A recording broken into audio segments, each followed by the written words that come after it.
All right, and welcome back to the channel. Thank you guys so much for your support. I am currently at 308 subscribers. I've gained about 4 subscribers in the past 2 days alone. As you know, this channel, Fit for Acting, is all about fitness, being healthy, taking care of yourself, and doing the things that you enjoy. And I hope that by sharing what I know, what I love about fitness, will help you guys and also inspire you to do what you love. So today I'm going to be going over a couple things. One of the things I'm going to be talking about, first one, is underused techniques for training success.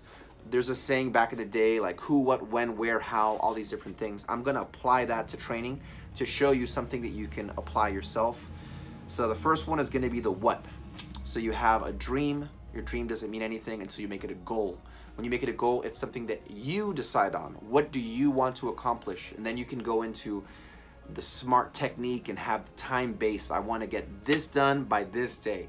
That's going to motivate you, but you first have to put down exactly what it is that you want to accomplish. Be very just direct with your goals and what you're trying to do. Number one, have a goal written down. Make sure you write it down. If you don't write it down, chances are it's not going to happen. You write it down, that pen hits the paper, your intention is clear, and things are just going to start happening for you. Number two, have a strong reason, the why. So you'll see people that are getting ready for wedding. They're getting ready for prom. They're getting ready for their vacation.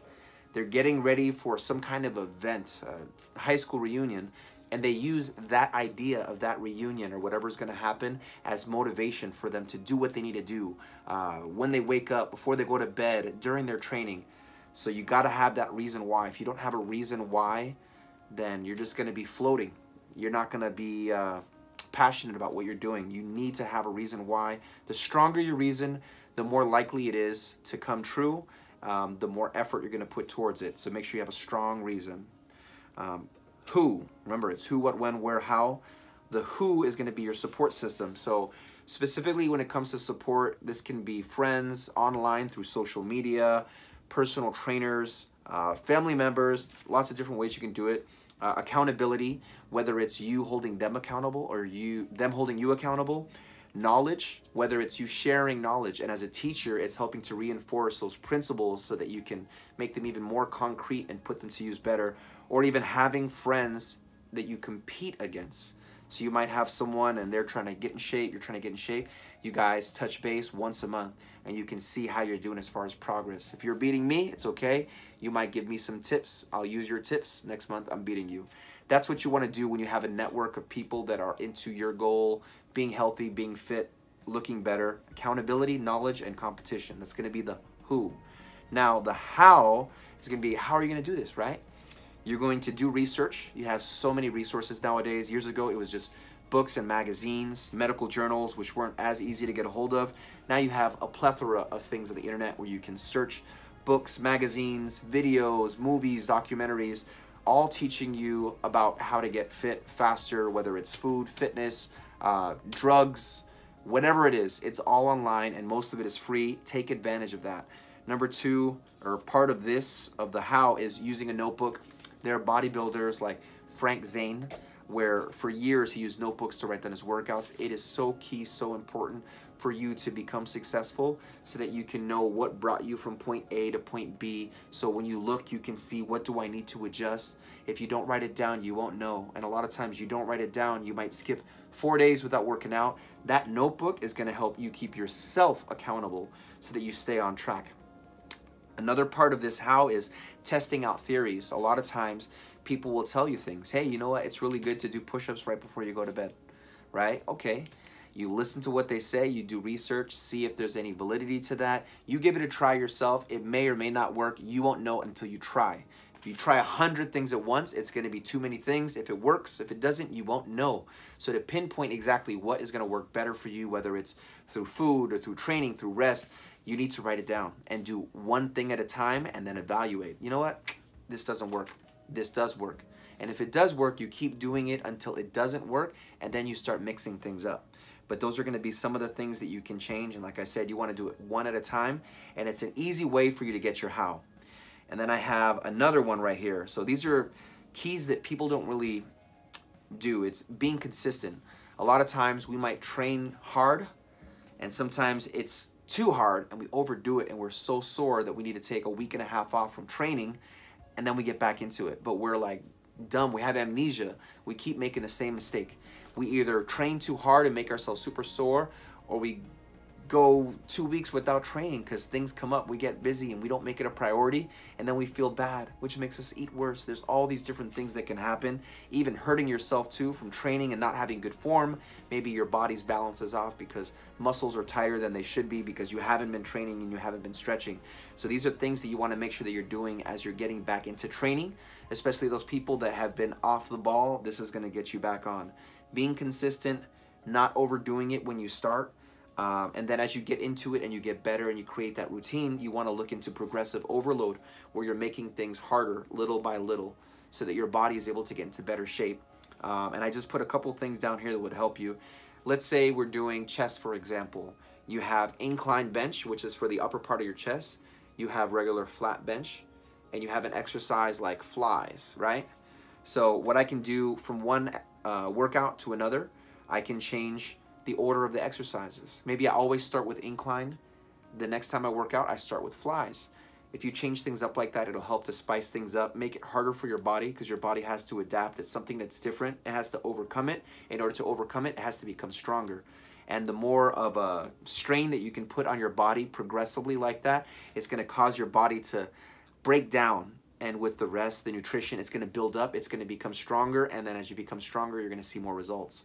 So changing the exercises that you're doing, changing the order of the exercises, your rep range. You can do 5 to 8 for reps, more for strength, 8 to 12 when it comes for like a combination of strength and size. That's the bodybuilding range.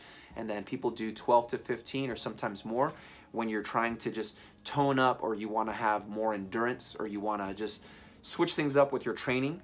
Another thing you can change when it comes to progressive overload is your rep speed.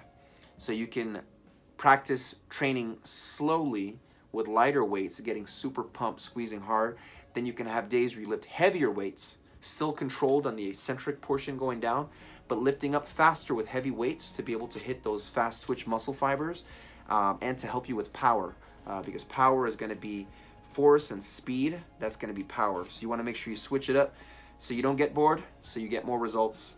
And then even techniques, different techniques that you might use. You might be doing legs, and one workout with legs, you'll go up against the wall, do a wall sit, and just hold your body against the wall like you're sitting in a chair. It's a static movement, isometric. You're not even moving up and down. You're not lifting weights. You're literally in the same position, but you're forcing yourself to squeeze those muscles and to keep them hard for longer periods of time. It's going to help to make your subsequent sets even tougher for you to do. Again, all those progressive overloads, the extra stuff, you do that after you build the foundation with a good routine, starting off slow and slowly building up every single week, trying to do a little bit more, a little bit more. So that's going to be underused techniques for training success. Some extra bonus things that I wanted to tell you is know when to take a break. A lot of times we're training so hard and our bodies are just out of it. The one thing that you need is a week off of rest.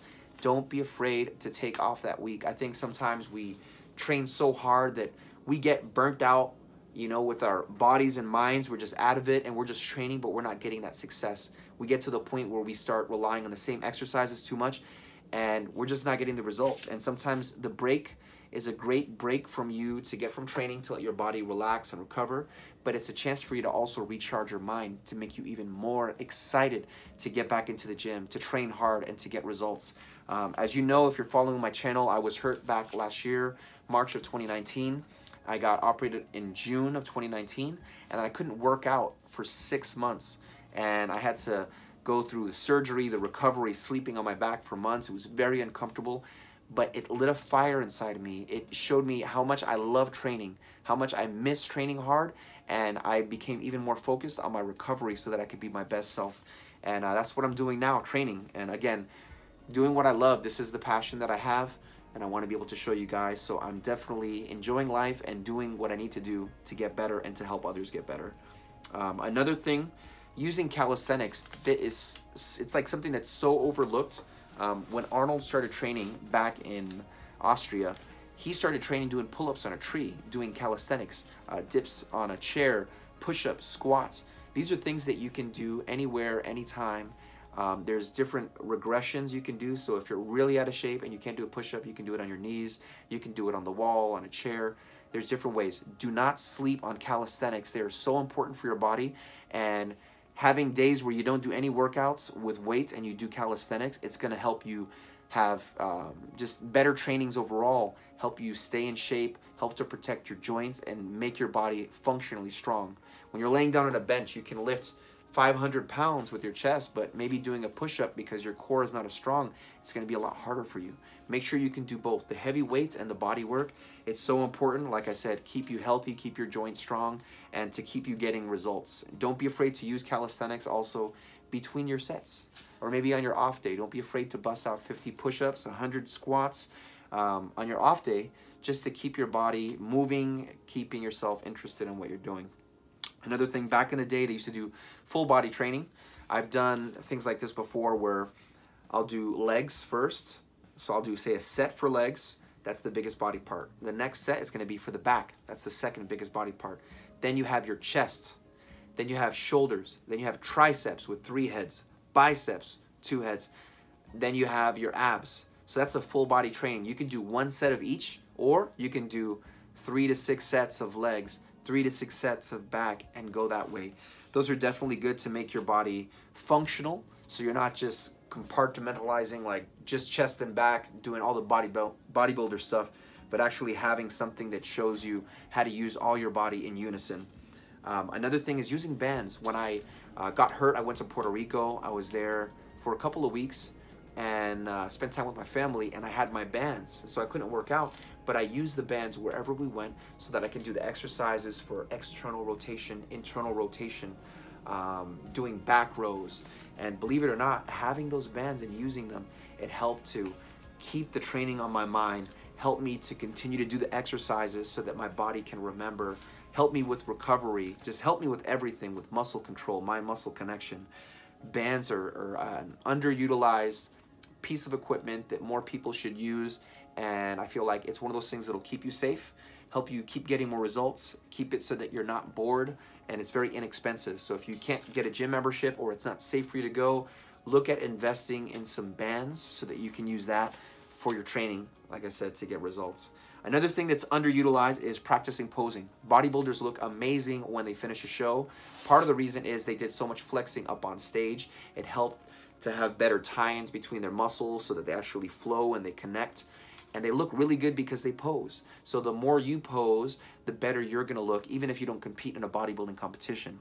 Posing also has a side effect of, like I said, building that better mind-muscle connection. And I'll give you the perfect example. Let's say you have Sally. Sally is trying to work out her abs. She never squeezes her stomach at all. She goes into the gym, she goes to train stomach, and it starts cramping, and it's so hard she can't finish the sets that she had set out to do. What was the problem? Well, Sally doesn't flex her stomach during the day. She waits until she goes to the gym to flex it, and then it's a shock to her system. If Sally really wants to get her stomach to be in shape, she needs to practice flexing her stomach during the day before she gets to the gym, stretching her stomach all the time to make sure she has good mobility. If she feels one side is tighter than the other, focus on stretching the side that's tighter so that she has better balance. Now Sally goes into the gym, she goes to train, she doesn't hurt. It's not cramping up on her like it was, so now she can actually complete her 6 sets. She does that consistently 4 days a week. She's getting 6 to 8 hours of sleep, eating meals every couple of hours. Her body's getting into better shape. Why? Because she's able to train right. Why? Because she's doing little things like stretching her muscles in between her workouts to make sure that she has better movement, squeezing her muscles to make sure she has better control, better connection. Little things that people overlook, and I promise you, if you practice those, you will get more results. 2 more things: breathing and practicing the vacuum. Look up stomach vacuum online. Bodybuilders of yesteryear, the golden age of bodybuilding, used to do it all the time. They suck their belly button in towards their spine. It decreases the size of their waist. Visually, it looks amazing because everything looks bigger because the midsection looks smaller. As we get older, our midsections get bigger because of stress, hormones, bad eating, toxins, all these reasons. Practicing the vacuum will help to tighten your stomach so that you'll have a smaller stomach when you're walking around during the day, because you have more control of your stomach and able to make it smaller. it's going to be a lot easier for you to not to overeat because you're so used to eating smaller amounts of food more often so you don't get overly stuffed. It's also going to help you with that mind-muscle connection. By you holding your stomach in, pulling your belly button in towards your spine, you're going to have better ab workouts because you have better control of your muscles. And of course, breathing. People that are new to training, a lot of times they might get dizzy when they train, or they're like not getting into the sets like they should, and it's all due to breathing. Practice yoga, practice meditation, breathing, prayer, but make sure that you breathe. If you're not breathing well, your training is not going to go well, and it's one of the basic fundamental things to do. Practice on your breathing, watch your thinking increase, your training increase. Practice the little things that people don't think about. I have a couple of mental things and tips and tricks that I want to teach you real quick in this video. 2 things. Watching motivational things before you train. So I like to use them before I train. I'm watching them, getting into it. Now, while you're training, don't watch anything. If anything, you're going to listen to something that's motivational, and that's going to help you stay into the training, be more connected, have more intensity, take shorter breaks, give more effort, and be able to break through those plateaus. So definitely use that to stimulate your mind. Another thing is good bad list. When I was younger, I got picked on. So what I would do is I would have a list that said good and bad. This was me at the age of 15 years old, 14 years old, actually even younger, 13 years old. I would write down good and bad. Bad, so-and-so pushed me in school and they were pushing me around. Good, my cousin said I had decent cuts in my arm. And before I would train, I would look at the good things, right? I would look at the good things, and I would look at the compliments that I've gotten, or people said, wow, you're really working hard, man. I can see that you have a lot of effort and that you want it. I would see those things and it would make me feel good. I would be appreciative, right? I feel good about myself, and I think we all need to feel better about what we're doing and have those people around us that encourage us. So number 1, positive. And then I look at the bad. So-and-so pushed me. This person said, oh, you're taking proteins. Look, I'm bigger than you. I don't take anything. All that negative stuff that people said, I would put it, into my head right before I train, and I would think about that. And when I wanted to give up and I had to do 12 reps and I'm at 7 reps and I'm like, I can't do it, I'm too weak, I just think about that person that pushed me and it would piss me off. And I would just get lit on fire and I would blow through that set. And that's what you need to do. Have those little mental things, good and bad things from your memory. Write them down. Look at them before you train and watch what it does for you. Write out your training before. Instead of just going to the gym and, oh my gosh, what am I going to do? Have a plan in place. A lot of people that are successful when it comes to training, whether it's for sports, whether it's for business, whether it's for bodybuilding, they know what they're going to do before they get there. Write it out. Bring it with you, whether it's on your phone or a piece of paper. Take notes. Trust me, it's going to keep you more focused. And then, like I said, you'll know what you did the next week. Do more reps or do more weight or squeeze harder or add calisthenics in between. But that's going to be like your starting point, having that written down to help you out. Visualize before training. They say that people that play sports, they have group A, group B. Group A practices, group B visualizes, and at the end they end up doing the same. So imagine if you're practicing and you're visualizing. Before your workout, before you get to the gym or your home gym, just think about the exercises you're going to do. Picture doing them, the form. Your head is back, chest is out, shoulders are down, squeezing, holding it, going down slowly, keeping the stretch. Think about all those things and watch how much better your training is going to be. Think about it as foreplay for training. It's going to make it more exciting. It's going to make it even better. Emphasize, actually not emphasize yet, reach out to friends who train. Again, I said this earlier with the support system, the WHO. You have friends, family that trains, reach out to them. Hey, how's your training go? Find out, give them tips, listen, give them support. They're going to do the same thing for you. This is what you need to do. Reach out to friends who train. I've had friends that I've talked to, my friend Tyler, we talk about working out. I wouldn't even train with them. I would listen to what he did. It would get me so pumped up. I would use that for my own training when I got home. I have other people too I can specifically think of. My friend Mark that I went to school with, he got into such good shape. He went from being overweight, stomach hanging down, to being super ripped personal trainer at Gold's Gym. And he told me when I saw him, I was like, I can't believe how much good of a shape he was in. And he's like, man, you gave me so many tips when we were growing up. And I just listened to what you said and I put them to use, and look at me now. Also another guy, Jose, super overweight. When I was 16, I used to train different people at the YMCA in Boston. He was one of the people that I would train and talk to. Saw him years later, super good shape, and he gave me so much kudos, and I appreciate that. It makes me so happy to know that what I said and what I showed them helped them. So you don't have to actually train people. Just talking to them can affect their training and affect their life. So don't sleep on that, and pay attention to those around you. Again, it's good to hold them accountable and also to have them hold you accountable as well. This is the last part right here. These are like the bonus things that I wanted to say. Bonus, bonus, bonus. Okay. Bonus. So there was a saying before, it would say like, hey, are you strong? People lift up their arms so they can flex. Are you healthy? They show their abs, right? So are you strong? Are you healthy? I want to be healthy, so that's what I'm focused on. I want to get my 8-pack back to how it was before. As you're training, getting into shape, think about that. You can be strong, but can you be healthy? Make sure that you keep your body fat levels down. How do you do that? The biggest way, it's going to be cardio, and it's going to be your food, and just be consistent with your training. But those are the biggest things: cardio, food, and getting good sleep. What else? I have little tips and tricks. You have a workout program, you want to get better results. Exactly what you're doing right now, don't change it. But instead of waiting 90 seconds between each set, I want you to wait 45 seconds or 30 seconds. You're going to notice it's going to be a lot more tiring. You're going to shorten the amount of time that you're working out. What ends up happening is during that day, you might get an extra snack or meal in.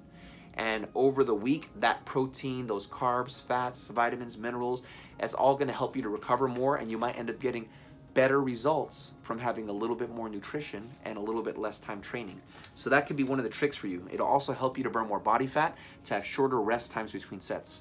Another thing, you can literally do jumping jacks between your sets, and you'll notice that you'll burn more body fat and have a better workout because you'll get a good sweat going.